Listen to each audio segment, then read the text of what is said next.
जय हिंद सभी को। और बहुत बहुत आपको होली की शुभकामनाएं। चलिए स्टार्ट करते हैं आपका सेट नंबर 7। पहला क्वेश्चन पहला क्वेश्चन है आज आपका, निम्नलिखित में से कौन सा दर्रा मुंबई को नासिक से जोड़ता है। वैसे तो आप सभी ने ये पढ़ रखा है, सारे के सारे दर्रे बहुत अच्छे से कराए थे मैंने प्रैक्टिस में, जब टॉपिक वाइज प्रैक्टिस थी, लेकिन यहाँ भी एक बार जरूर देखिएगा रिवाइज के लिए। निम्नलिखित में कौन सा दर्रा मुंबई को नासिक से जोड़ता है, तो ये कौन सा है, थाल घाट। थाल घाट, भोर घाट, पाल घाट, सैनकोटा। थाली में भात परोसो, ये मैंने ट्रिक बताई थी आपसे। चलिए ये वो ट्रिक तो छोड़िएगा, अब सारे के सारे दर्रे याद कर लेते हैं। सबसे पहले देखिएगा, सबसे पहला है आपका लद्दाख। लद्दाख में जराला चांगला, जरा चल के देख काराकोरम लद्दाख, ये ट्रिक थी, याद रहेगा। जराला, चांगला, लानकला, केपशांगला, देपशांगला, काराकोरम, खारदुंगला और उमलिंगला अघिल पास। उसके बाद फिर जम्मू कश्मीर, जोजिला, बुर्जिला, पीरपंजाल, बनिहाल, गिलगित पास और फोटुला पास, ये सारे जम्मू कश्मीर के दर्रे थे। उसके बाद फिर हिमाचल प्रदेश, सिपकी, बारा, रो, हिमाचल से बताया था मैंने, सिपकीला, बारालाचला, रोहतांग पास। वेस्ट, उसके बाद फिर उत्तराखंड, नीति, माना, लिपुलेखला, नीतिला, मानाला, लिपुलेखला, थांगला और धर्मा पास। दो दर्रे मोस्ट इंपोर्टेंट याद रखेंगे, सबसे ज्यादा पूछे, सिक्किम में नाथुला एंड जलेपला पास। अरुणाचल प्रदेश की ट्रिक बताई थी, बूम बूम यांग यांग, दीदी लिखा था कहाँ, अरुणाचल प्रदेश में लिखा था, तो बूम बूमला, बोमडीला, यांगसान, यांग्याप, दीफू और दिहांग, लिखा पानी, चौकन, ये दर्रे।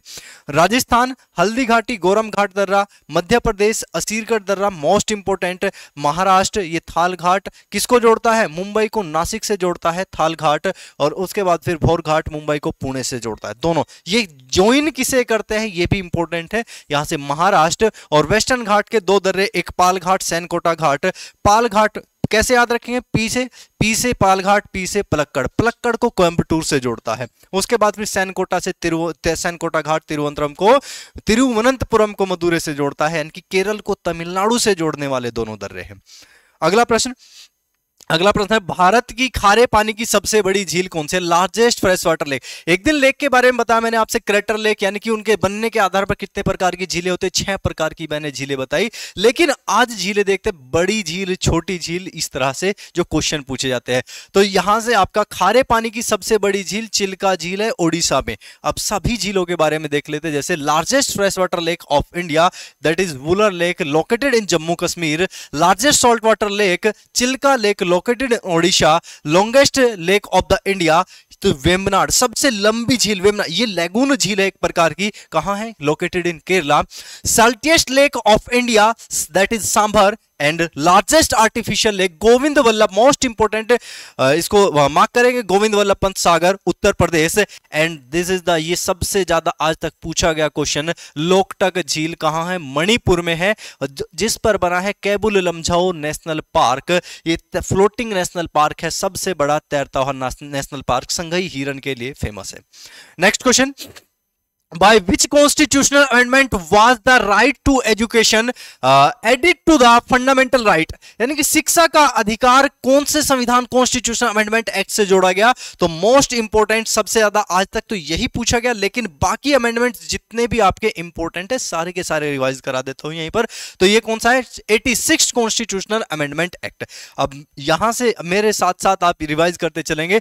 सबसे पहला संविधान संशोधन अधिनियम, जब पहली आपकी पंचवर्षीय योजना आई, उसी में आया था, जिसमें लैंड रिफॉर्म्स आया था।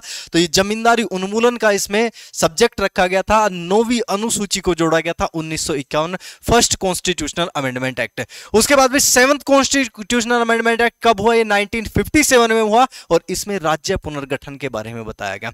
उसके बाद फिर 21वां संविधान संशोधन अधिनियम 1967 में होता है, सिंधी भाषा को जोड़ा जाता है।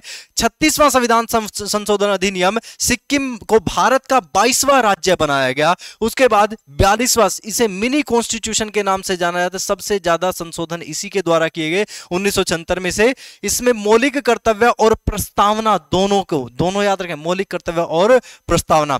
उसके बाद फिर यहां से आपका 44th कॉन्स्टिट्यूशन अमेंडमेंट इसके तहत हटाया गया था, 1978 में आया, संपत्ति का अधिकार, ये आपका फंडामेंटल राइट से हटाकर लीगल राइट बनाया गया। इसका 52nd कॉन्स्टिट्यूशन अमेंडमेंट एक्ट आता है, तो ये एंटी डिफेक्शन लॉ, दल बदल को हटा देता है और 10वीं अनुसूची को ऐड कर देता है। 71वां संविधान संशोधन 1992 में आया, जिसके तहत 3 भाषाओं को जोड़ा गया, कोंकणी, मणिपुरी और नेपाली। 73वां संविधान संशोधन 1992 पंचायती राज। 74वां संविधान संशोधन अधिनियम 1992 नगर पालिका। उसके बाद फिर 86 most important 86 constitution amendment act 2002 में आया। 6 से 14 साल के बच्चे को मुफ्त शिक्षा दी जाएगी। 3 जगह पर शिक्षा का अधिकार ऐड किया गया। Fundamental right 21A, DPSP article 45 and fundamental duties number 11। Then 92nd constitution amendment act आता है 2003 में। इसके तहत 4 भाषाओं को फिर से ऐड किया जाता है और प्रेजेंट में 22 भाषाएं हो जाती है, बोडो, डोगरी, मैथिली और संथाली, इन्हें ऐड किया गया। उसके बाद 93rd कॉन्स्टिट्यूशन अमेंडमेंट आता है 2005 में। शिक्षा में किसे जोड़ा गया, यहां से ओबीसी को आरक्षण दिया गया। उसके बाद फिर 99 कॉन्स्टिट्यूशन अमेंडमेंट एक्ट आता है, तो इसमें जो आपका आज भी राष्ट्रपति का जो यहां से क्या चलता है आपका इलेक्शन होता है, तो उसमें कोल्जियम बनाया जाता है। कोल्जियम की जगह एनजेक लेके आया गया था, किसमें 2014 में। 2015 में इसको फिर से हटा दिया गया। उसके बाद 100वां संविधान संशोधन अधिनियम 2015 भारत और बांग्लादेश, जो आपका बेरूबरी यूनियन केस 1960 में हुआ, उसके तहत 54 क्षेत्र बांग्लादेश ने भारत को दिए और भारत ने 111 क्षेत्र बांग्लादेश को दिए और सीमा में समझौता हुआ। उसके बाद 101वां संविधान, यहां से आगे सारे इंपोर्टेंट। 101 2016, इसमें जीएसटी आया, मोस्ट इंपोर्टेंट मार्क करेंगे। जीएसटी कब आया, कौन से संविधान संशोधन? 101। 102 2018 में एनसीबीसी आया। उसके बाद फिर 103 में 2019 में ये ईडब्ल्यूएस आया, यानी ईडब्ल्यूएस जो अभी किसमें चलता है आपका, जितनी भी सरकारी नौकरी ईडब्ल्यूएस की मेरिट, वही ईडब्ल्यूएस। 104 2019 एंग्लो इंडियन को हटा दिया गया, 2 एंग्लो इंडियन को हटा दिया गया लोकसभा से। उसके बाद फिर 105 में आपका 2021 में आया और इसके तहत एसईबीसी को ऐड किया गया। और 106वां संविधान संशोधन अधिनियम 2023 में हुआ, जिसके तहत लोकसभा, राज्यसभा तथा दिल्ली विधानसभा में महिलाओं के लिए आरक्षण दिया गया। तो ये क्या थे मोस्ट इंपोर्टेंट अमेंडमेंट एक्ट्स, याद रखने हैं। Next, military rule is mentioned in which of the following articles. Martial law यहां से कौन से आर्टिकल में है? तो वैसे तो मैं सब रिवाइज करा दिया आपको। आर्टिकल 12 क्या है, ये आपकी डेफिनेशन ऑफ स्टेट के बारे में बताता है। Article 34 is correct answer, that is martial law. Article 32 writ के बारे में बात करता है। 5 प्रकार की रिट जारी की जाती है, कल वाली क्लास में रिट बताई थी।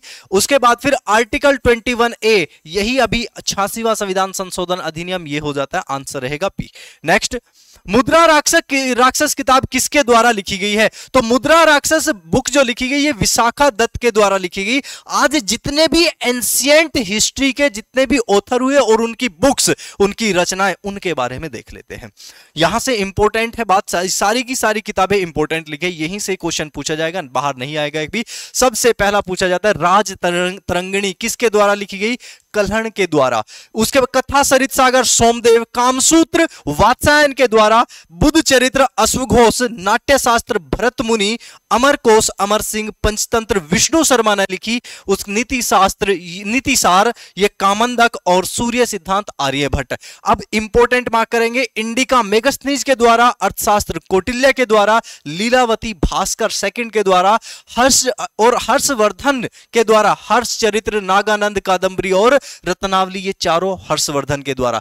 गाथा सप्तशती हाल के द्वारा। इंपोर्टेंट मार्क करेंगे, कई बार एग्जाम में पूछा जा चुका। अष्टाध्यायी पाणिनि, महाभाष्य पतंजलि, मृच्छकटिकम शूद्रक के द्वारा और गीत गोविंद जयदेव के द्वारा लिखी गई। तो एंशिएंट हिस्ट्री में जितने भी राइटर हुए उस समय में, कंटेम्परेरी जो चल रहे थे, उनकी सारी की सारी रचनाएं यहीं से पूछी जाती है। Next, which of the following monitor looks like a television and are normally used with non portable computer system. यानी कि आपसे पूछना चाहता है, आप अब से पहले जब आप टेलीविजन देखा करते थे, आजकल तो एलसीडी एलईडी आ चुकी है, तो उस समय पर उसे क्या कहा जाता था? तो उसे कहा जाता था CRT, cathode ray tube. Full form क्या होगी? कैथोड रे ट्यूब लिख लेंगे। एलईडी, इसे कहा जाता है light emitting diode, light emitting diode. LCD, ये लिक्विड क्रिस्टल डिस्प्ले। तो आंसर रहेगा सी, ये आपका CRT tube, cathode ray tube. Next, इसके बाद फिर निम्नलिखित में से कौन कंप्यूटर के भौतिक उपकरण है? Which of the following are physical device of a computer? तो कंप्यूटर के physical device, hardware, physical device यानी जिसको आप टच कर सकते हैं, महसूस कर सकते हैं, छू सकते हैं, वो क्या है? हार्डवेयर है। तो ये आपका हार्डवेयर। उसके बाद सिस्टम, सॉफ्टवेयर और पैकेज, ये सारे के कंप्यूटर भौतिक उपकरण है। तो भौतिक सॉफ्टवेयर भौतिक उपकरण नहीं होगा, बाकी सारे भौतिक हार्डवेयर। आंसर क्या जाएगा यहां से? ए इज करेक्ट। नेक्स्ट, इसके बाद डीएनए का पूर्ण रूप क्या है? डीएनए, अब डीएनए का पूर्ण रूप जब भी पूछता है, deoxy ribose nucleic acid, direct full form पूछता है। इसमें मैंने आपके डीएनए में आपको 4 तरह के एक हाइड्रोजन बॉन्ड बताए थे और कौन कौन सा इसमें हार्मोन पाया जाता है, वो 4 के 4 हार्मोन भी बताए थे। आरएनए और डीएनए दोनों को बता चुका। यह है फुल फॉर्म डीएनए की, डीऑक्सी राइबोस न्यूक्लिक एसिड।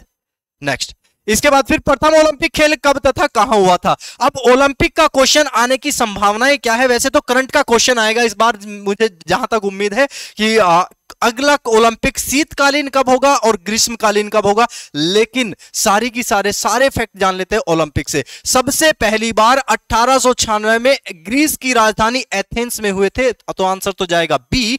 अब बात करते हैं इसके स्टैटिक के बारे में।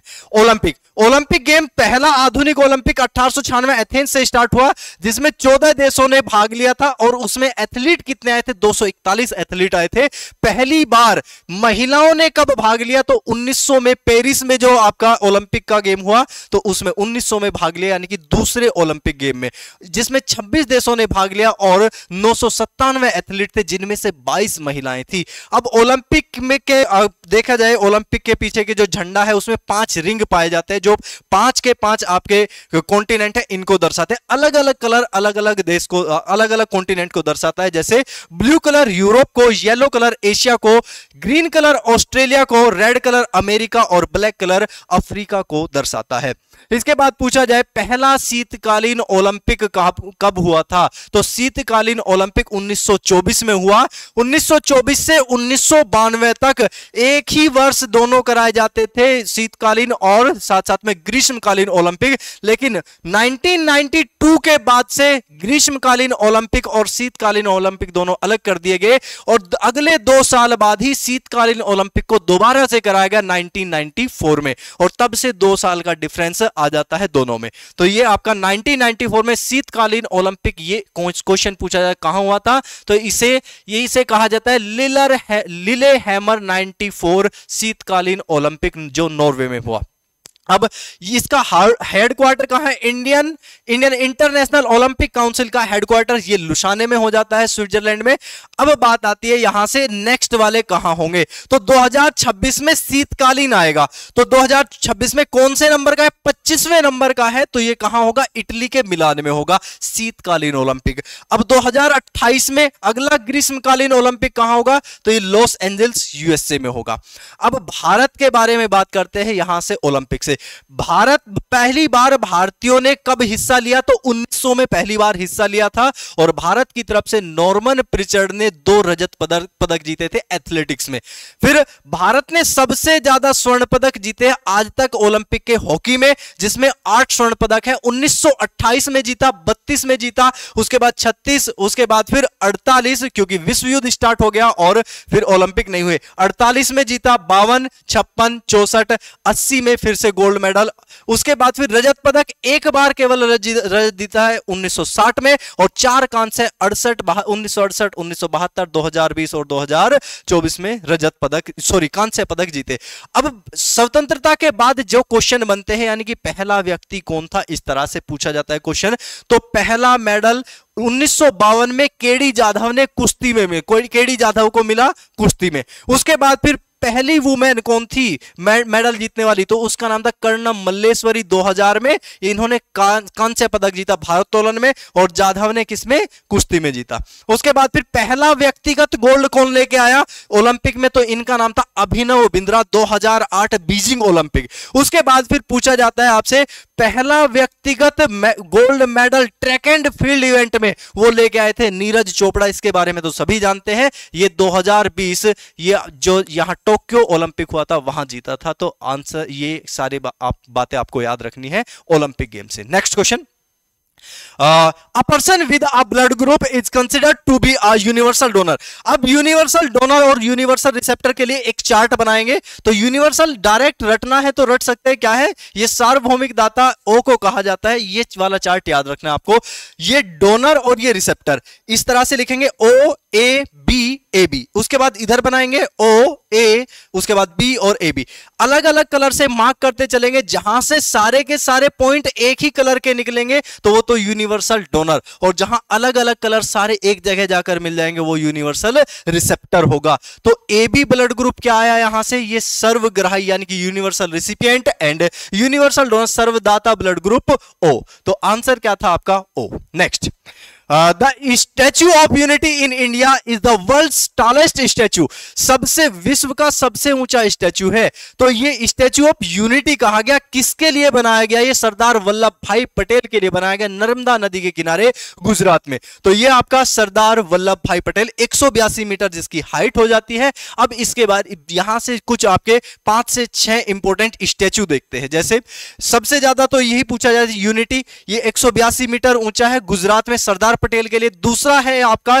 स्टैच्यू ऑफ बिलीफ, कब बना, ये कब बना नहीं पूछा जाएगा, बस इसकी हाइट 112 मीटर, कहां है, ये राजस्थान में है। किसका स्टैच्यू है, ये भगवान शिव का है। उसके बाद फिर स्टैच्यू ऑफ इक्वालिटी, यही 3 आज तक पूछे गए। इक्वालिटी ये 66 मीटर इसकी हाइट है, किसका, रामानुज का है, कहां, तेलंगाना में बना है। उसके बाद फिर ये आपका हनुमान मूर्ति मदापम में 52 मीटर हाइट है, आंध्र प्रदेश।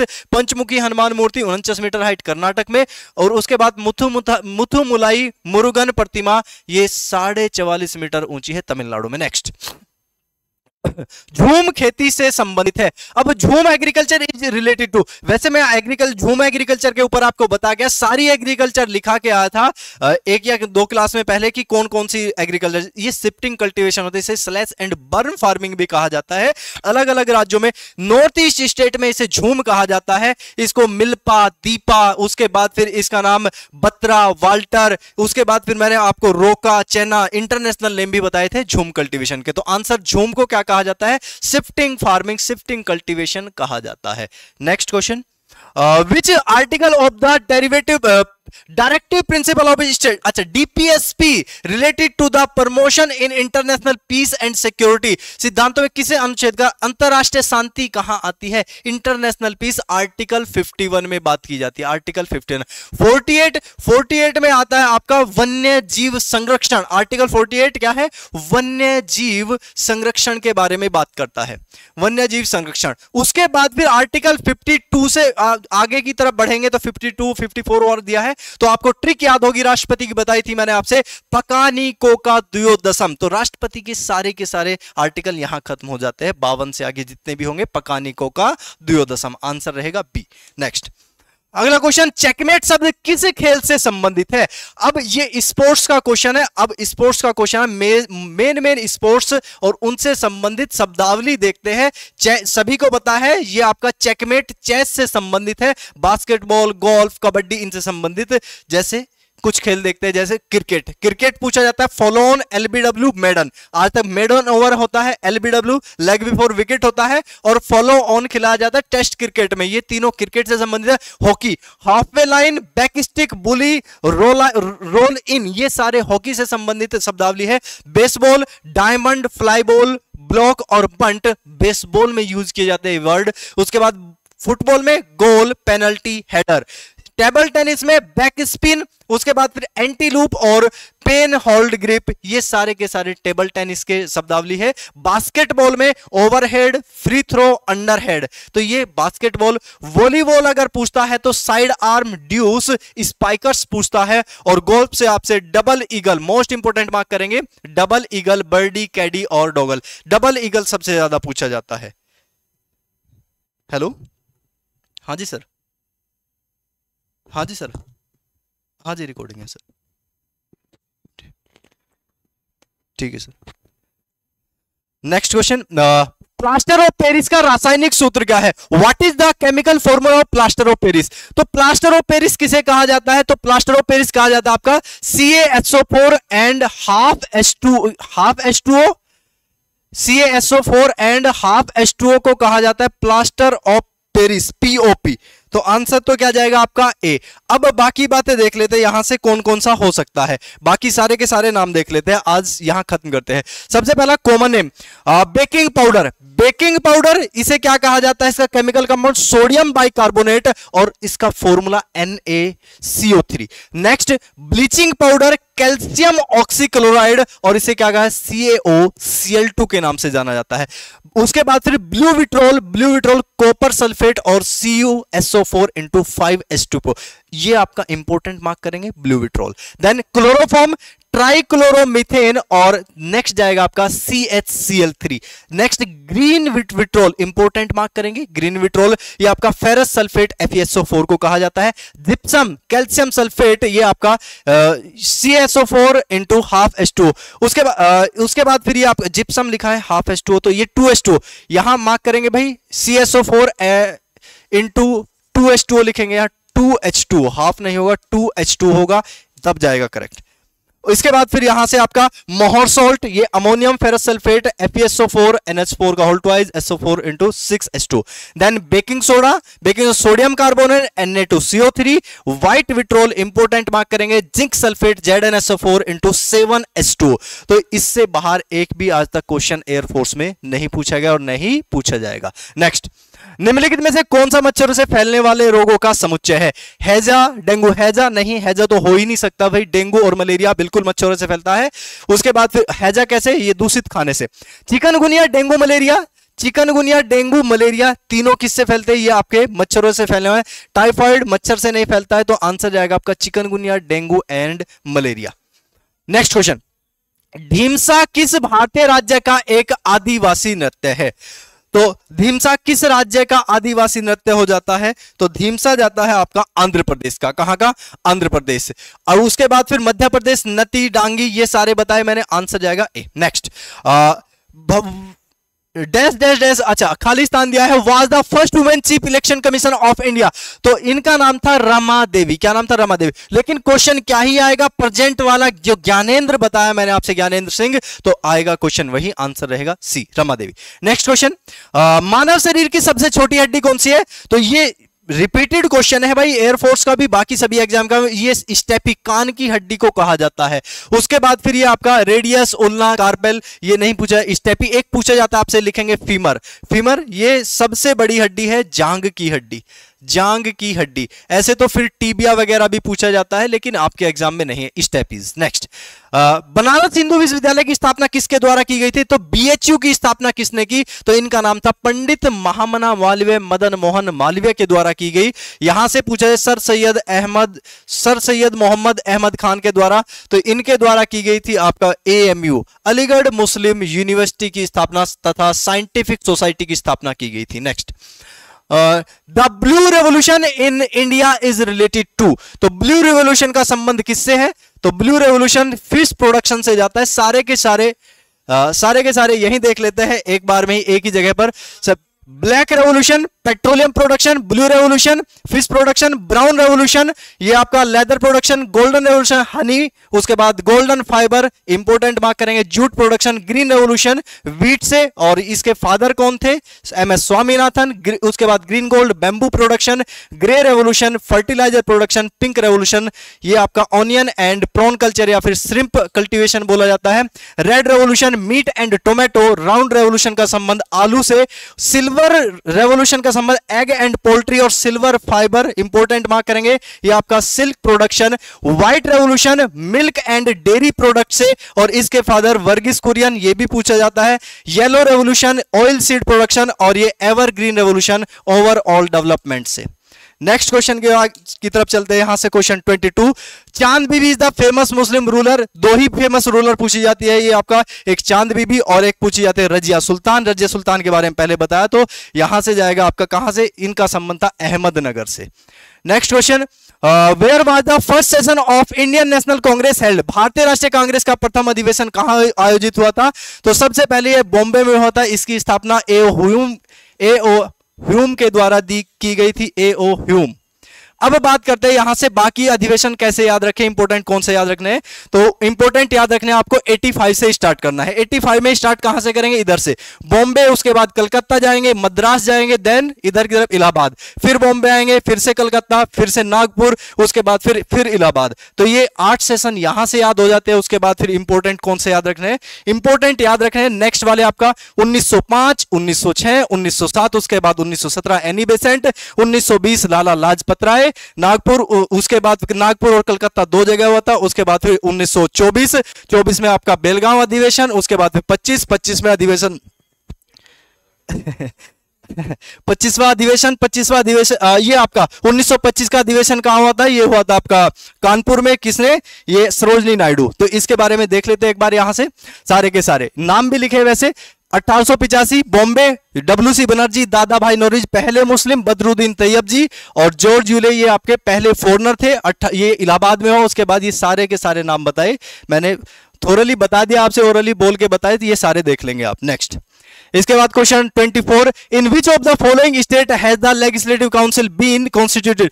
देखिएगा, विधान परिषद का गठन किया गया, कहां कहां किया गया, इनमें से जाएगा एक निमोनिक बताया था मैंने आपसे, कुंभत, KUMBAT, कुंभत बताया था।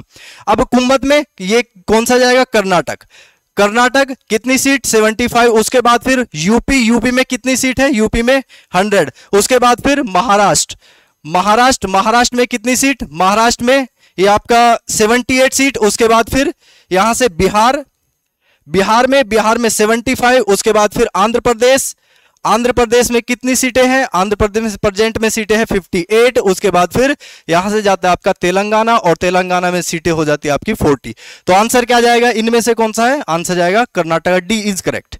नेक्स्ट, हड़प्पा किस नदी के तट पर स्थित है। तो हड़प्पा किस नदी के तट पर, रावी नदी के तट पर है। कुछ नदियों के नाम देखते हैं, जैसे 4 इंपोर्टेंट पूछे जाते हैं। सबसे पहला इधर की तरफ ये पूछा जाता है आपका सबसे वेस्ट में जो है, एक पूछा जाता है सबसे नॉर्थ, एक पूछा जाता है ईस्ट, एक पूछा जाता है ये नीचे की तरफ आपका साउथ में। अब ईस्ट में क्या था, ईस्ट में था आलमगीरपुर कहां है, उत्तर प्रदेश में। किस नदी के किनारे, हिंडन नदी के किनारे। उसके बाद फिर नॉर्थ, सबसे नॉर्थ में कौन सा था, मांडा किस नदी के किनारे, ये चिनाब नदी के किनारे।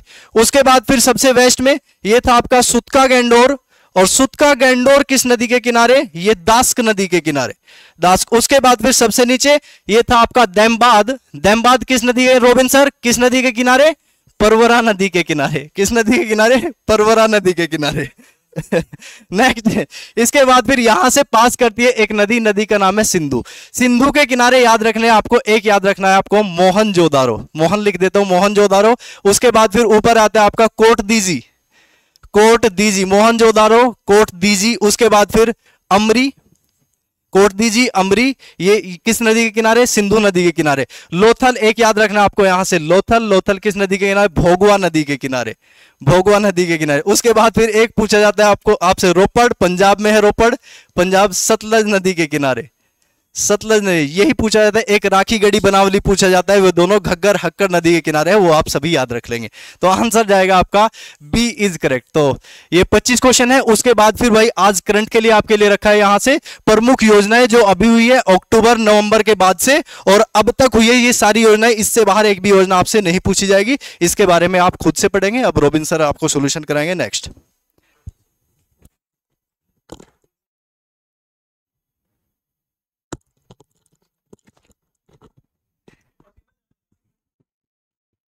हेलो, जय हिंद भाई सभी को।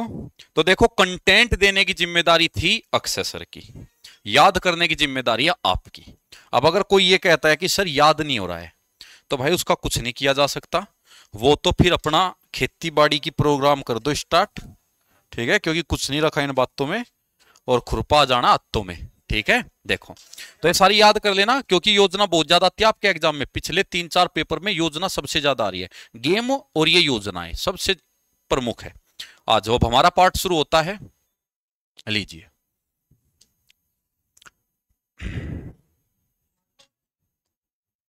देखो, तो यहां पे सीरीज का है, इसमें डिफरेंस देखते चले जाओ कितने का है। 5 से 9 4 का, 9 से 18 9 का, फिर ये 16 का आया, जैसे 4 9 16 आया तो 2 का स्क्वायर, 3 का, 4 का, 5 का स्क्वायर आएगा तो 25 का गैप होना चाहिए। 34 में 25, 30 20 50, 5 4 9 59, 59 है जी। हाँ, आगे भी चेक करना है तो यहां से फिर 36 होना चाहिए, करके देख लो क्या 59 36 यही होता है। हाँ जी यही होता है, 9 6 15 बिल्कुल यही है। आ जाओ, इसको आपको ढूंढना है कि ये कहां है। सबसे पहले आपको इसमें कुछ नहीं देखना, आप इस पार्ट को ढूंढो। सबसे पहले ये पार्ट ढूंढो, ये स्लेंट लाइन, और साथ में फर्स्ट में तो मुझे इतना खासा दिख नहीं रहा, सेकंड में अगर मैं स्लेंट लाइन देखूं, स्लेंट लाइन मिल जाएगी ये, और इसके साथ ये पार्ट मुझे चाहिए था, ये भी मिल गया, साथ में स्लेंट लाइन ये मिल गई और यहां से ये भी मिल गया, तो बस सेकंड ही दे दूंगा, इसके आगे में बढ़ने की जरूरत ही नहीं। अच्छा, ये हो गया आपका। ये देखो 4 लेटर और ये 8 लेटर है, तो ये 4 लेटर 8 लेटर, 3 लेटर 6 लेटर, एक लेटर के हिस्से में 2 आए हैं। अब जी से टी है भाई, जी से टी तो रिवर्स तो आता है, जी से टी रिवर्स में तो आता है, तो आपको याद भी हो गए होंगे, तो जी से टी रिवर्स होता है, और ये इसने टी यू ले लिया क्योंकि एक लेटर के हिस्से में 2 लेटर आएंगे, तो जी का रिवर्स और अगला, ए का रिवर्स और अगला, एम का रिवर्स और अगला, और ई का रिवर्स और अगला, तो पी का रिवर्स, तो पी के, तो के और के का अगला आ जाएगा के एल, ठीक है, और ओ का reverse love, L O L, और एल का अगला आ जाएगा, एल के बाद आएगा एम, तो के डबल एल एम। ये देखो, उसने कहा है बताइए कौन सा जो है इसमें से डाइस बन जाएगा। देखो, एक का विपरीत 5 है, कौन सा बन जाएगा, और 3 का विपरीत है 6, तो 1 का 5, 3 का 6 और 2 का 4।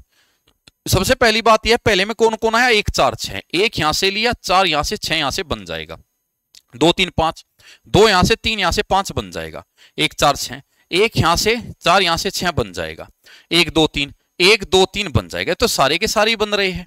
उन्हें पूछा क्या था, उसने कहा था कि कौन सा बनाया जा सकता है, एक बार फिर चेक करो, 1 का रिवर्स 5 था, 3 का रिवर्स 6 था, हाँ जी, तो पहले में 1 4 6 है, एक यहां से, 4 यहां से, 6 अलग अलग से बन जाएगा, 2 3 5 है, 2 यहां से लिया, 3 यहां से, 5 बन जाएगा, 1 4 6, 1 4 6, देखो 1 4 6 तो ये भी 1 4 6 बनी जाएगा, ठीक है, क्योंकि अलग अलग से है, और 1 2 3 अगर मैं देखूं 1 2 3 ये भी बन जाएगा, तो ये तो सारी बन रही है, फिलहाल तो सारी बन रही है, लेकिन फिलहाल बेस्ट आंसर देना है। अगर बेस्ट आंसर देना है तो इनको पकड़ लो इनको, क्योंकि 1 4 6 1 4 6, तो गड़बड़ यहां हो सकती है, इनमें से कोई एक बनेगा, तो मैं फिर ये कहूंगा बी और डी तो बनेगा ही बनेगा, तो बी और डी किस किस में है, बी और डी है, और इनमें से कोई एक बनेगा ए और सी में से, तो बी और डी और कोई एक सी, तो फिलहाल आंसर सी लगा सकते हो। वैसे ऑल करेक्ट आएगा इसका कि सारे सही है, फिर सुन लो, कभी कमेंट बॉक्स में मैसेज छोड़ो, ऑल करेक्ट आएगा, चारों बन जाएंगे। फिलहाल बात थी बेस्ट की, तो ये वाला बन जाएगा, ठीक है। आ जाओ, इसको भाई लगाना है शब्दकोश के अनुसार, डिक्शनरी के अनुसार, पहले पे 5 आएगा तो इसको तो मारो गोली, इसको चेक ही मत करो। अब 4 1 2 में से देख लो, 4 1 2 में से, ठीक है, या पहले लास्ट में देख लो, लास्ट में 2 और 4 में से कौन आएगा, तो 2 और 4 DES IC। एक बात बताओ, DES IC, तो C पहले आएगा और SI आएगा लास्ट में, तो 2 लास्ट में आएगा, तो इसका मतलब ये है कि 4 और 2 में अगर मैं तुलना करूं, 4 और 2 में मैं तुलना करूं तो 2 लास्ट में आना चाहिए, तो ये गलत, ये गलत, बचे ये। अब इनमें से 4 और 1 चेक कर लो, 4 और 1, 4 और 1 DER DES PQSR, तो SR की अगर मैं बात करूं यहां पे, S और R में से अगर मैं बात करूं R, तो R पहले आएगा तो 1 पहले आएगा, तो 1 पहले आएगा, ये आया, तो ऐसे छोटे छोटे एक लगाओ, आंसर जल्दी आएगा। OPQRSTU एक पंक्ति में उत्तर की तरफ बैठे हैं, तो कितने बंदे हैं, 7 बंदे हैं। UT के निकट दाई बैठा है, तो UT के, तो ये हुआ T, और T के निकट दाई U हो गया, ठीक है। QR और O के बीच में बैठा है, Q जो है वो R और O के बीच में, इसको अभी छोड़ दो। P जो दाएं छोर पर है, P दाएं छोर पे, 7 लोग थे ना, 1 2, अच्छा 7 लोग थे, तो 7 लोग यहां बना लो आप, 1 2 3 4 5 6 7, दाएं छोर पे कौन बैठा है, P बैठा है। O के निकट दाएं, अब उसने कहा है O, तो ऊपर पढ़ो, ये मिसप्रिंट है यहां पे, ठीक है, P who is the right hand हो गया, is seated to the immediate, अच्छा P who is the right end, जो राइट एंड पे बैठा है, seated to the immediate right of O, वो O के जस्ट राइट बैठा है, तो O फिर यहां होगा क्योंकि P जस्ट राइट बैठा है, O के निकट दाएं बैठा है। S R के निकटतम बाएं बैठा है, अब उसने कहा S जो है R के निकटतम बाएं, S जो है R के निकटतम बाएं, तो R के निकटतम बाएं, और उसने कहा था Q R और O के बीच में बैठा है, तो Q जो है R और O के बीच में बैठा, आ गए सारे, तो पहले तो इनको लगा दो S R Q O, और TU को शुरू में ले लो, फिर आ गए सारे। पंक्ति के बीच में कौन बैठा है, तो 3 ये कट कर दो, 3 ये कट कर दो, तो कौन आया, R आया। आ जाओ, देखो 450 बहुत बड़ा नंबर है, तो 450 इन दोनों से बनेगा। 20 30 की गुणा हुई 600, इससे तो नहीं बना, जोड़ो इनको, गुणा से नहीं बना, जोड़ो। तो जोड़ते हो कितना, 30 20 50, 50 निम्मा तो गुणा 9, और 25 35 कितना हुआ, 60, 60 निम्मा गुणा 9, तो जा रहा है 17 और 9 कितना हुआ भाई, 26, 26 निम्मा तो 9 6 54 बन सकता है। 26 निम्मा कोशिश करो, 26 दाम 260, 260 से छोटा रहेगा तो गलत। 20 और 9 29, 29 निमा, 29 दाम 290 से छोटा रहेगा। 18 और 7 कितना हुआ, 25, 25 निमा 225, यही है। 6 व्यक्ति एक वर्ताकार मेज के चारों ओर केंद्र के सम्मुख बैठे, केंद्र की तरफ चेहरा करके बैठे। 6 1 2 3 4 5 6 बैठा दिया। काया जया और तारा की निकटतम पड़ोसी है। उन्हें कहा जो काया है वो जया और तारा की निकटतम पड़ोसी है। इस लाइन को अभी छोड़ दो, अब ये कह सकते हैं काया इनके बीच में है, काया जो है जया और तारा के बीच में, छोड़ दो। सोनल प्रिया और स्वाति की निकटतम पड़ोसी है। सोनल जो है इनके बीच में, इसको भी छोड़ दो। सोनल प्रिया के ठीक दाएं बैठी है, सोनल प्रिया के ठीक दाएं, तो प्रिया ये हुई, प्रिया के ठीक दाएं सोनल। अब उसने कहा था सोनल प्रिया और स्वाति की पड़ोसी है, तो प्रिया ये रही, प्रिया और स्वाति की पड़ोसी है सोनल, तो सोनल प्रिया और स्वाति के बीच में है, सोनल प्रिया और स्वाति के बीच में होगी, तभी तो पड़ोसी बन पाएगी। हो गया। अच्छा जी, अब उसने आगे कहा तारा और स्वाति एक दूसरे के ठीक बगल में नहीं बैठे। तारा और स्वाति, तारा जो है स्वाति के बगल में नहीं बैठी, तो तारा जो है यहां तो है नहीं, तो यहां तो तारा है नहीं। अब एक लाइन छोड़ी थी मैंने, ये काया जो है वो जया और तारा के पड़ोसी है। काया जया और तारा की पड़ोसी है, तो काया जो है ना, काया वो बीच में है, किसके, तारा और जया के। अब एक बात बताओ, तारा यहां तो हो नहीं सकती, अब 3 ही स्थान बचे हैं, और काया तो बीच में है ही, काया तो बीच में है, और तारा यहां नहीं हो सकती, तो तारा यहां होगी, और तारा यहां होगी तो बचा कौन, जया, जया यहां होगी। आगे सारे प्रिया के ठीक बाई कौन बैठा है, तो प्रिया के ठीक बाई तरफ तारा बैठी है, तो प्रिया के ठीक लेफ्ट में तारा बैठी है। चलो, मंच पर एक महिला की ओर इशारा करते नूर ने कहा, नूर महिला के बारे में क्या कहती है, क्या कहती है नूर, नूर कहती है वह मेरे पिता की पत्नी यानी मेरी मम्मी, वह जो औरत है वो मेरे पिता की पत्नी, मेरी मम्मी के दामाद, मेरे मम्मी के दामाद। अब देखो, मम्मी का दामाद मेरा क्या लगा, जीजा लगा, मम्मी का दामाद मेरा जीजा लगा, और जीजा की पत्नी मेरी बहन लगी, ठीक है, तो वो कौन हुई, बहन हुई। तो महिला नूर से कैसे संबंधित है, तो महिला क्या लगी, बहन। छात्रों के एक कोचिंग सेंटर में जहां लड़कियां लड़कों की संख्या से 2 गुनी है, लड़की 2 गुनी है, ठीक है, लड़कों से। मानियक जो कि एक लड़का है ऊपर से 54वें स्थान पर है। यदि मानियक से 38 लड़कियां आगे है तो स्थान में उसके बाद कितने लड़के, देखो कोई बात नहीं, पहले बताओ मानियक जो है ऊपर से 54वें स्थान पर है, ये मान लो पूरा, मान्यक जो है ऊपर से 54वें स्थान पर है। यदि मान्यक से 38 लड़कियां ऊपर है तो मान्यक जो है कितने स्थान पर है, मान्यक है 54वें पर, ठीक है, ऊपर से 54 पर। अब ऊपर कितनी लड़की है, ऊपर लड़की कितनी है, 38, 38 तो ऊपर गर्ल्स है। अब ये बताओ इसके ऊपर बच्चे कितने हैं, 53, 53 में से 38 तो लड़की है, तो बचे हुए लड़के हुए, तो 38 से 53 कितनी दूर है, 38 से 50 12 और 3 15, तो 15 हुए लड़के, तो इसके ऊपर 38 लड़की 15 लड़के। यदि मान्यक से 38 लड़की आगे हो गया तो स्थान में उसके बाद कितने लड़के हैं। अब देखो एक चीज इसमें छूट गई, ये इन्हें coaching centre of 200 student, coaching के अंदर कितना है, छात्रों के कोचिंग सेंटर में 210 बच्चे हैं।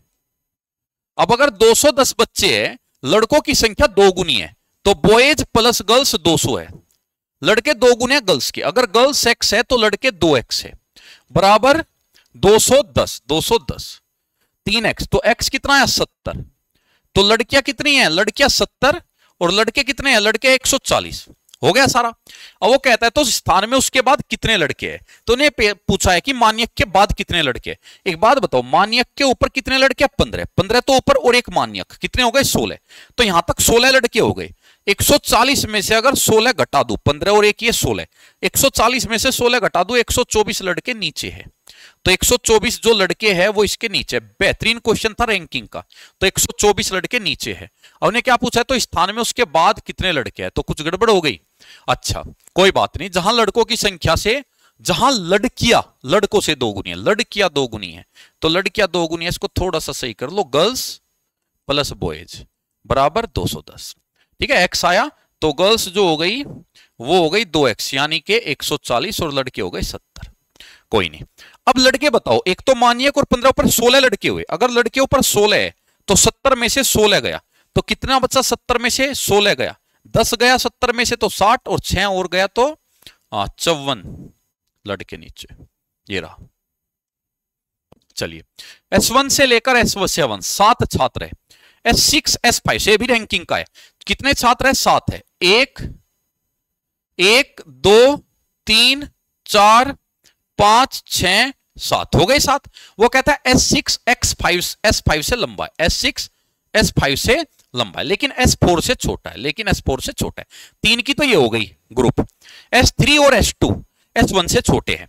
वो कहता है S3 और S2 S1 से छोटे है, S1 से छोटे है S3 और S2। चलो ये भी हो गया। S5 S3 से छोटा है। अब वो कहता है S5 जो है S5 S3 से छोटा है, तो S5 और भी नीचे है। चलो यहां तक भी कोई दिक्कत नहीं, लेकिन S2 से लंबा है, लेकिन S5 S2 से लंबा है तो S2 फिर यहां हो गया, इसको यहां से हटा दो। तो S5 S3 से तो नीचे है लेकिन S2 से ऊपर है, हो गया। उनमें से S2 सबसे छोटा है, S2 सबसे छोटा है, चलो हो गया। S7 S5 से छोटा है। अब उसने आगे बोल दिया जो S7 है S5 से छोटा है। एक बात बताओ, S2 तो सबसे छोटा है, मैं यहां ले लूं, ठीक है। अब एक चीज उसने बोली थी, उनमें S2 सबसे छोटा है और S7 S5 से भी छोटा है। अगर S7 S5 से नीचे आएगा तो मैं S7 यहीं ले लेता हूं, क्यों? क्योंकि S2 सबसे नीचे और S7 S5 से नीचे है तो सबसे नीचे S2, फिर यहां S7, तो यहां हो गया S5, हो गया S5। अब मेरे पास जो पोजीशन बची है S5 के बाद मैं किस किस को दिखा सकता हूं? S5 के बाद मैं इनको भी दिखा सकता हूं और इनको भी, लेकिन बात ये नहीं पता लग रही है S5 के बारे में कैसे रिलेट करे, क्योंकि यहां उसने बोला था S6 S5 से बड़ा है लेकिन S4 से छोटा है, ये तो बात पता लगी थी, लेकिन ये नहीं पता मैं S5 के ये जस्ट ऊपर है या बहुत ऊपर है। और अगली लाइन में जब यहां कंपैरिजन किया था हमने, S5 S3 से छोटा है लेकिन S2 से लंबा है, तो ये वाला जो कंपैरिजन है हमें S3 और S2 S1 से छोटे है, S3 S2 S1 से, ये कंपैरिजन नहीं पता लग रहा है, कोई बात नहीं। अब आप एक काम करो, आप S5 के ऊपर S3 रखो। बात आएगी सर क्यों रखे, क्योंकि देखो पहले केस में उसने कहा है S6 S5 से लंबा है लेकिन S4 से छोटा है, तो S6 S5 से लंबा S4 से छोटा है।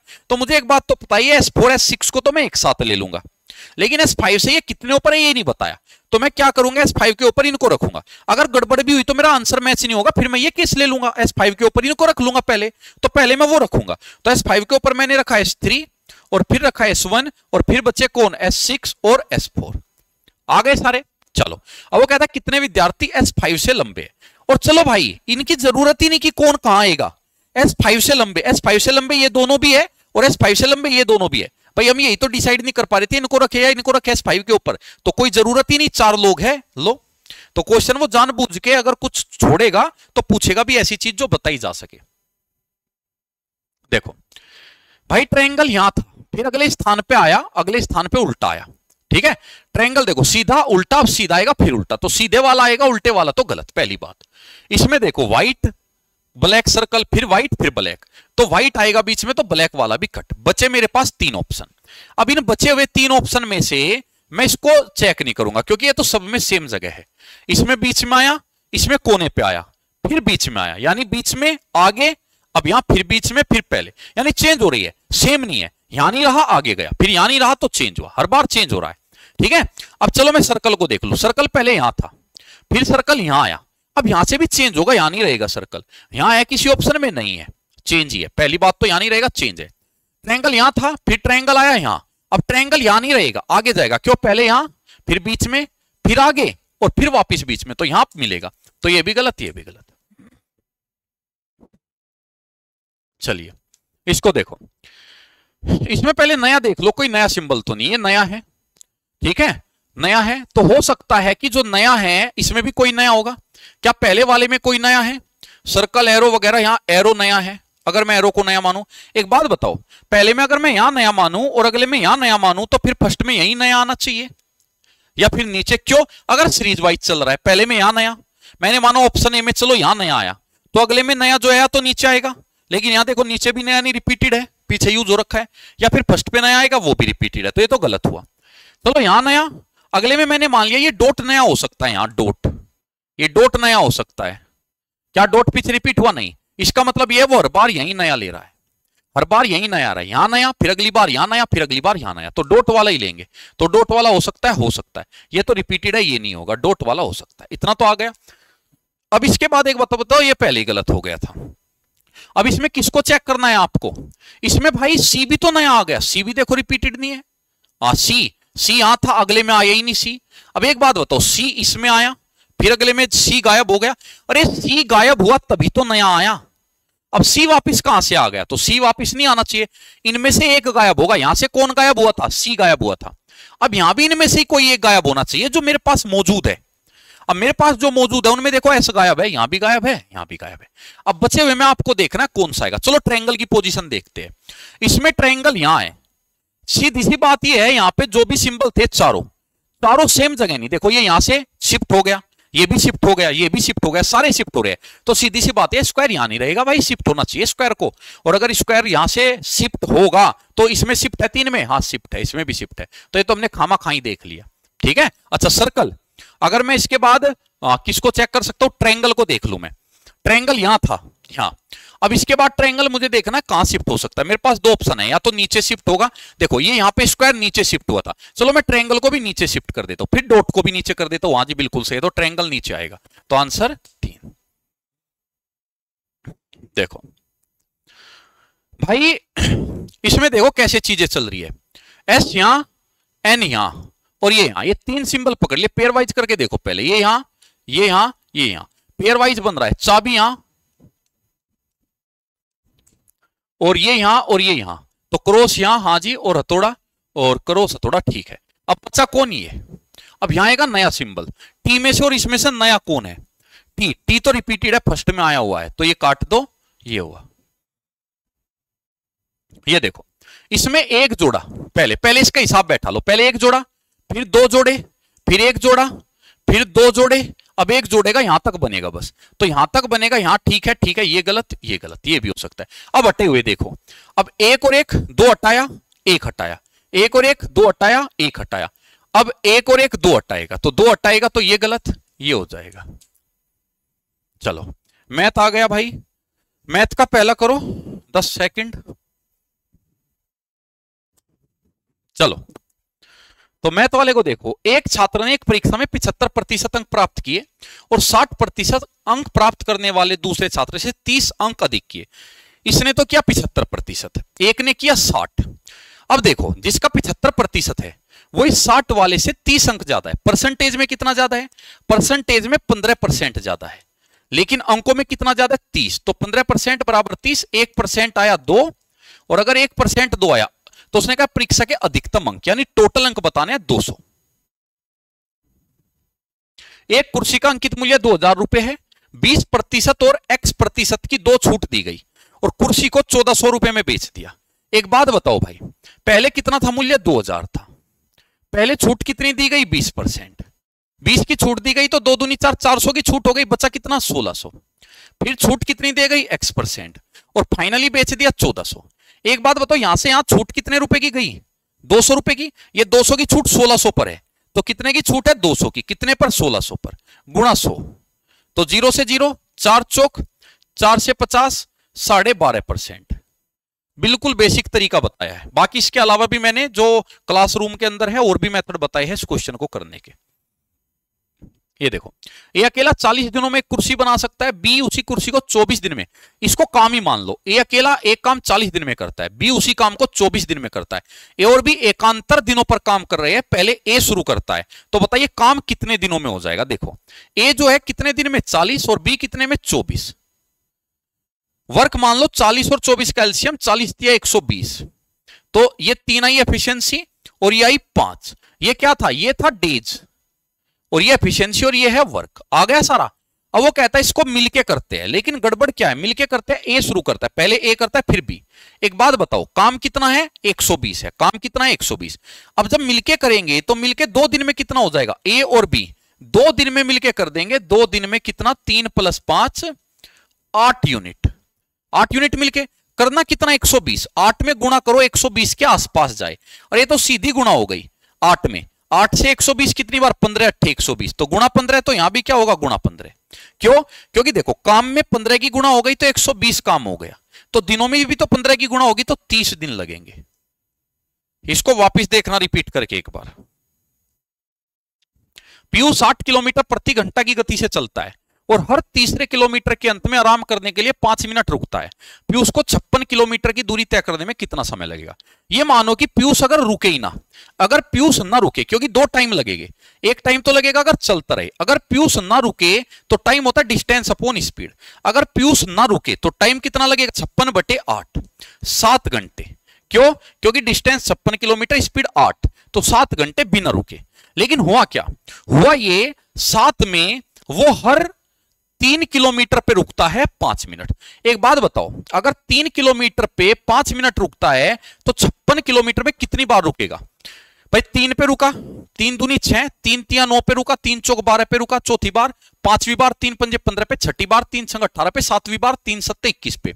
तो 3 से काटी ना लो इसको, तो 3 एकम 3 और 2 और 6, 3 अट्ठे 24, 18 बार रुकेगा। कितनी बार? 18 बार। तो आप कहेंगे 56 किलोमीटर में 56/3 18 बार रुकेगा। अगर 18 बार रुकेगा, क्यों? क्योंकि देखो, पहला 3 किलोमीटर पे, दूसरा 3 दूनी 6 पे, तीसरी बार रुकेगा 9 पे, चौथी बार ऐसे, 18वीं बार 54 पे, उसके बाद तो वो पहुंच जाएगा। तो 18 बार रुकेगा, तो 18 बार रुकेगा, हर बार कितना रुकता है? 5 मिनट। तो कितना? 90 मिनट ये हो गई। तो टोटल टाइम कितना हुआ? टोटल टाइम हो गया 7 घंटे तो 1 और 1.5 घंटा 1, 8.5 घंटे। 6 संख्या है n1 से लेकर n6 का, औसत है a। प्रत्येक संख्या में से 5 घटा दिया। याद रखना, अगर सभी नंबर में से कुछ घटाते हो, सभी नंबर में सेम संख्या जोड़ते हो, सभी में सेम गुणा करते हो, सभी को सेम नंबर से डिवाइड करते हो, तो एवरेज में भी वही काम होता है। तो a -5। तो सब में अगर घटेगा तो एवरेज भी उतना ही घटेगा, सब में जुड़ेगा तो एवरेज भी उतना ही जुड़ेगा, सब में गुणा तो एवरेज में भी उसी की गुणा। सुमित, रवि और पुनीत एक बिजनेस शुरू करते हैं 45,000, 81,000, 90,000 रुपए लगाकर। वर्ष के अंत में कुल 4800 रुपए का लाभ होता है। कुल लाभ का 30% दान में दिया, बचा 70%। 4800 का 30 दान, बचा 70, उसको वे बांट लेते हैं। सुमित का शेयर बताओ। देखो भाई, जो प्रॉफिट बढ़ता है, याद रखना प्रॉफिट कैसे बढ़ता है। प्रॉफिट तो P1, P2, P3 जितने भी लोग हैं, प्रॉफिट का रेशो निकाल लेते हैं, कैसे बढ़ेगा। 3 लोग हैं तो तीनों के प्रॉफिट का रेशो कैसे आएगा, याद रखना। प्रॉफिट का फॉर्मूला होता है profit is equal to amount into time. तो अमाउंट और टाइम के हिसाब से बढ़ता है। तो सुमित, रवि, पुनीत तीनों जो है, एक ने 45,000 रुपए लगाए, दूसरे ने 81, तीसरे ने 90 और 1 साल के लिए लगाए। तो इसने 45,000 12 महीने के लिए, अगले ने 81,000 12 महीने के लिए, और अगले ने लगाए आपके 90,000 12 महीने के लिए। एग्जाम में ये चीज लिखने की जरूरत नहीं थी। क्यों? क्योंकि सबके 12 महीने तो हमें लिखना ही नहीं था, रेशो में कट जाएगा। ये 45,000, 81,000, 90,000, इसमें 1000 भी नहीं लिखना था, रेशो में सब कट जाएगा। एग्जाम में शुरू यहां से करना था। 45, 81, 90, 3 से कटेगा 15, 3 से 27 और 3 से तो 9 से भी कट रहा है। 9 से 9 पंजे, 9 निम्मा और 9 धाम, इस रेशो में बटेगा। अब ये बताओ शेयर कितना है, प्रॉफिट कितना है। प्रॉफिट कितना है? 4800। 4800 में से 30% तो दान दे दिया, तो प्रॉफिट कितना है? 70% है जो उनके पास बचा है। तो प्रॉफिट जो बटेगा वो ये वाला बटेगा। 0, 8 सत्ते 56 और 7 चौक 28 और 5 33, 3360 रुपए बटेगा। तो 3360 कितने यूनिट भाई? 10 हिस्से इसको, 9 हिस्से इसको, 5 हिस्से इसको, ये टोटल 24 हिस्सों में बटेगा। 24 हिस्सों में 3360 बटेगा। काटो, 1 यूनिट निकालो। 24 एकम 24, 9 और 6, 24 चौक 96, 140 रुपए आया। किसका शेयर पूछा है? सुमित का। तो सुमित कौन से नंबर का था? पहले नंबर का। तो पहले नंबर का था, गुणा 140 कर दो, तो 14 पंजे 70, 700 रुपए। इससे बाहर कुछ नहीं आएगा जो मैं करा रहा हूं। इसका रिवीजन कर लेना अच्छे से, बाद में मत कहना सर कि आया तो पढ़ाया हुआ ही था, हमने पढ़ा नहीं। दो संख्याओं का लेस है और मैस है। एलसीएम और एचसीएफ 60 और 40 है। एलसीएम 60 और एचसीएफ 4। उनका जो योग है, योग या संख्याओं का योग, उनका योग यानी संख्याओं की बात चल रही है। संख्याओं का योग 32 है, a + b 32। संख्याओं का अंतर पूछा है, यानी a - b उसने पूछा है, ये पूछा है। एक बात बताओ, लेस है 60 और एचसीएफ जो है वो 4 है, तो यहां पे जो एलसीएम गुणा एचसीएफ होता है वो a गुणा b नहीं होता भाई। a गुणा b क्या होता है? एलसीएम गुणा एचसीएफ होता है। तो a गुणा b कितना आएगा? 60 गुना 4 240। अब मुझे ओरली बताओ, आपको ऐसे टुकड़े करने हैं जिनकी गुणा 240 हो, जिनका टोटल 32 हो। देखो 240 नॉर्मली सब बना लोगे 24 और 10, 24 गुना 10 होता है 240, लेकिन 24 और 10 जो है वो भाई 32 नहीं होता। तो एक नंबर थोड़ा छोटा कर लो, 24 से नीचे। क्या ये 20 से कटता है? अगर मैं 20 से इसको काटू, भाई 24 के नीचे 23 से नहीं कटेगा, 22 21 से नहीं कटेगा, 20 से कटता है। तो 20 से अगर मैं काटू, एक तो मैंने 0 ले ली और 20, तो बचा कितना 12। क्यों? क्योंकि मुझे 20 बनाना है, तो एक तो 0 ली इस पे से और मैंने इस पे से 2, तो 2 से कितना बचा 12। तो 20 और 12 32 होता है और 240 भी होता है। तो नंबर क्या है? नंबर ये 20 गुना 12 आ गया और ये 20 प्लस 12, ये ओरली लगा लिया करो हिसाब। तो कितना आएगा अंतर? 8 आएगा आंसर। ठीक है। अगर आप कहोगे सर नहीं हमें तो ये तरीका अच्छा नहीं लगा, तो ये फॉर्मूला लगा लो, a प्लस बी का whole square plus a minus B का होल स्क्वायर, कराया भी था ये, और 4ab, इसमें रख दो सब कुछ, यहां से निकाल लो। ठीक है। एक वर्ग और एक वर्त का परिमाप परिधि बराबर है। वर्ग 4a होता है पेरीमीटर और जो सर्कल है उसको होता है 2 पाई r। ठीक है। अब उसने यहां से एक बात बताओ, आगे का यदि वर्त का क्षेत्रफल ये है, वर्त का क्षेत्रफल यानी पाई r स्क्वायर 22/7 r स्क्वायर, यही हुआ ना, 2 4 6 4। तो यहां 7 से इसको देखो 22 से ही काटो, 22 एकम 22, 2 और 6, 22 एकम 22 4 4, 22 दूनी, तो आर स्क्वायर कितना आया 7। 112 को भी 7 से काट लो, जिससे कि मुझे 7 का स्क्वायर मिल जाए और मैं 7 को बाहर ले आऊं। 7 से काटो, तो 7 से काटोगे 7 एकम 7 और 7 थिंग 42, तो 7 से काटो तो 7 तो आएगा ही, 7 से काटो 7 एकम 7 और 7 थिंग 42।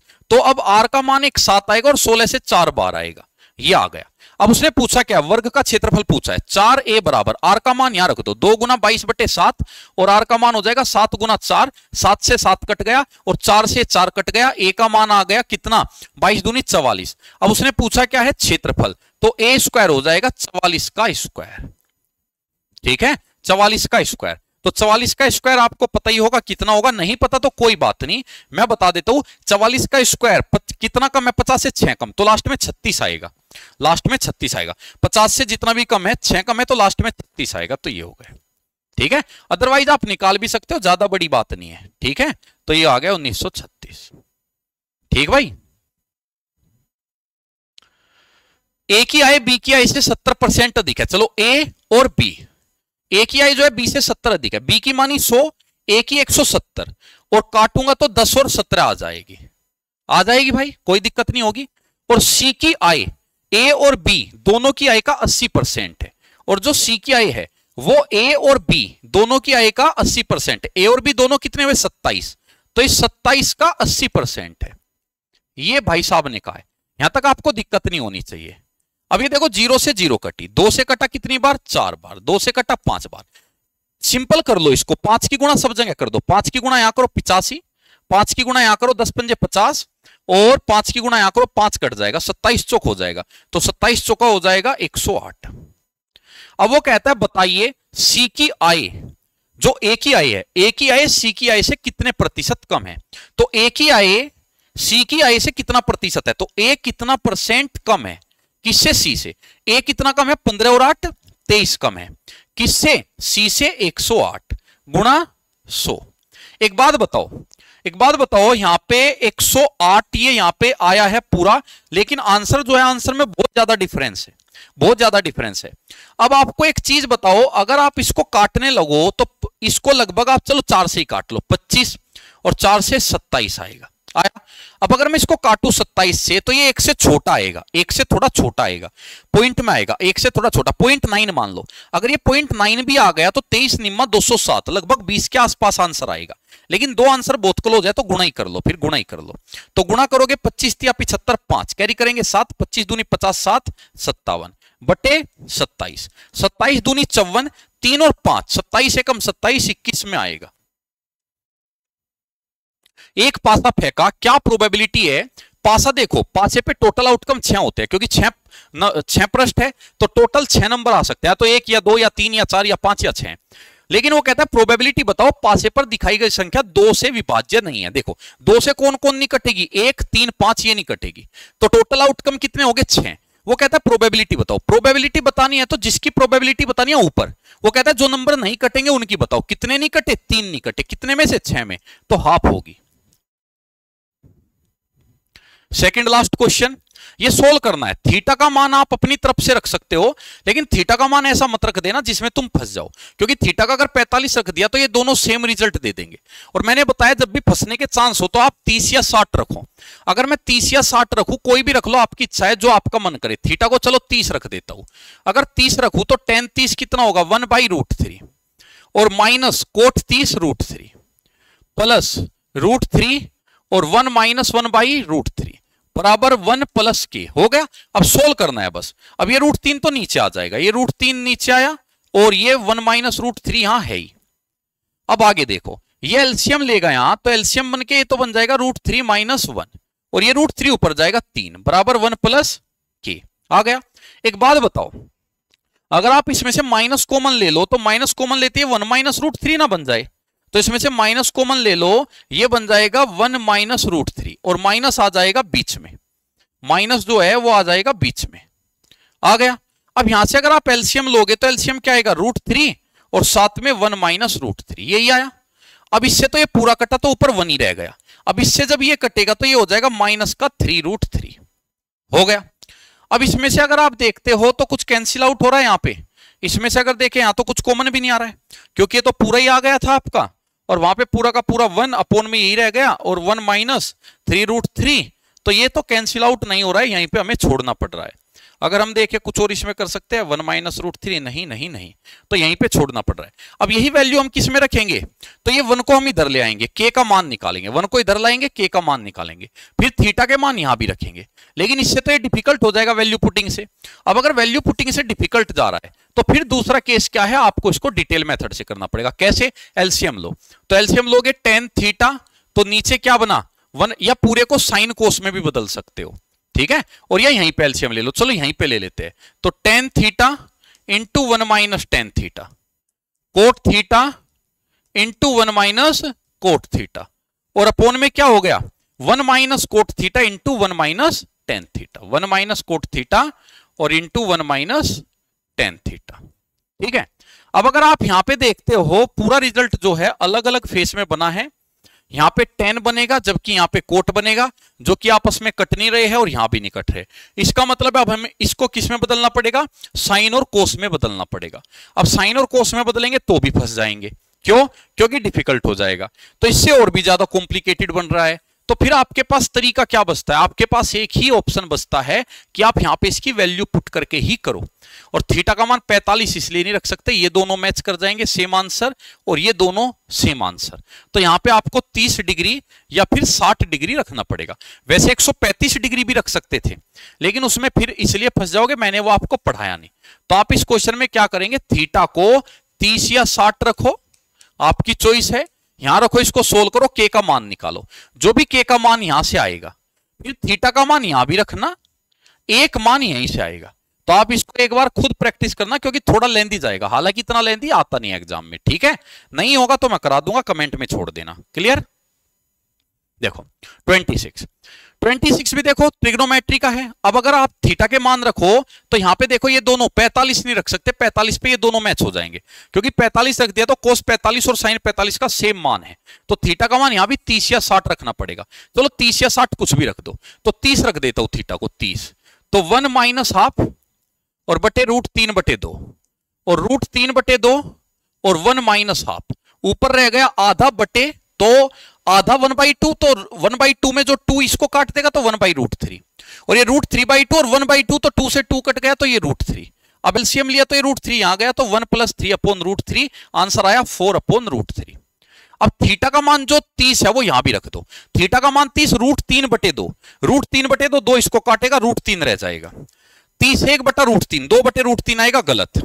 यहां रखोगे sec 30, तो sec 30 क्या होगा भाई, cos 30 का उल्टा होगा 2/√3, तो sec 30 तो 2/√3, और ये देखो पूरा कितना जा रहा है 4/√3, यही आंसर होगा, ठीक है। तो वैल्यू पुटिंग से देखो ये इजी पड़ा, क्योंकि इस टाइप का आपका आता भी है। ये वाला डिफिकल्ट पड़ा, इसको आपको करना है, आंसर आपको बताना है क्या इसका आंसर आएगा। तो कमेंट बॉक्स में इसका आंसर जरूर पिन करेंगे, क्यों, क्योंकि क्वेश्चन थोड़ा सा लेंदी है, डिटेल से करोगे तब भी, वैल्यू पुट करोगे तब भी, तो ये आपको करना है, ठीक है। नहीं होगा तो फिर वैल्यू पुट करके बस थोड़ा सा लंबा जाएगा, हम ही करा देंगे, कोई दिक्कत नहीं। आज इतना ही रखते हैं। जय हिंद, जय भारत।